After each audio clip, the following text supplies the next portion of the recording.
Now, as you've seen today already, Lush tries very hard to source ingredients that are ethically produced and fairly traded. Now, two of the people that are responsible for this are Alan Witt and Simon Constantine. Ro called up with them at the warehouse. Well, here I am in the warehouse with our first delivery of our shea butter, and Simon and Al, and feeling quite frankly underdressed. So Al, tell us about your trip to Ghana. Well, our trip to Ghana was quite an interesting one. I can see that. Quite warm, sunny, but dusty, but really, really good for us to actually see exactly where our shea butter is coming from. The women's co-op were really excited to see us. They greeted us really well, sang for us, and really welcomed us into the community. So we were really excited to go.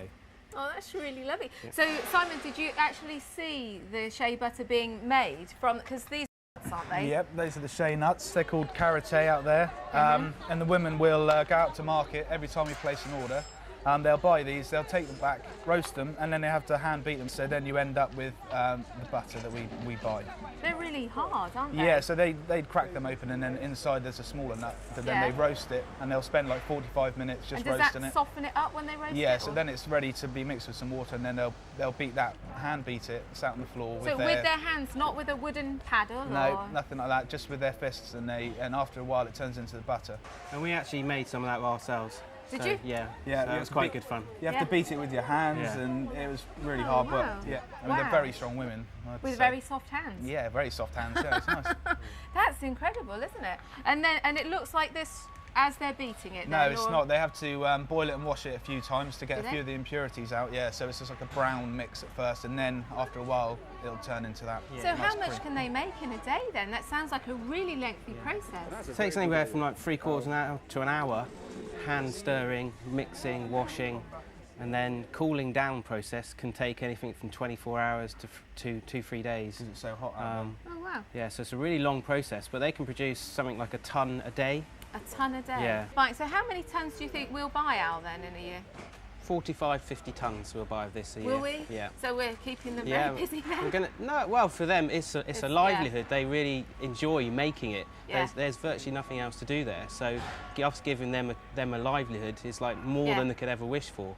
And so I want to know about the outfits now then, and well, the sparkly hats. As a gesture of goodwill, we met the chief to establish like a better working relationship with the village, and he gave us these lovely uniforms that we wear with pride now all the time. It's very traditional Ghanaian, isn't it? Yes, it is. Yes, all the Ghanaians are wearing this, but they don't look quite the same as us in them, do they? So we feel quite privileged to have these uniforms because they're hand stitched for us. So you won't find these on every high street. So look out for them just on us. Unique. You're special then. Yeah.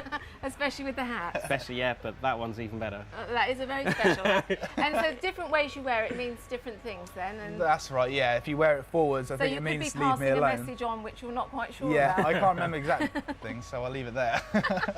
Well, thank you two, for coming back in and for wearing the outfits. It's great. No and problem. thank you for bringing us some really wonderful shea butter back then. So that's Al and Simon back from Ghana with our shea butter.